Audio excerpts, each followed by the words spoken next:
What skills do you need to work in robotics? Robotics is a multidisciplinary field that brings together people from different areas of science and engineering. If you want to be a part of this world, these are the technical skills you need to master. A robot is, first and foremost, a physical machine. So you need mechanical engineering to design and build its structure. Think about how the joints move, the force they can exert, and how they'll stay stable. Next, you need to give it life. That's where electronic engineering comes in charge of the circuits, sensors, and batteries. It's like the robot's nervous system, allowing it to sense and react. And finally, you need the brain. This is computer science and programming. This is where the robot learns to make decisions.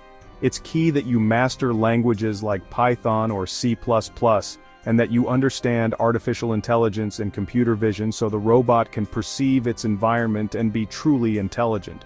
In short, robotics unites the physical and digital worlds.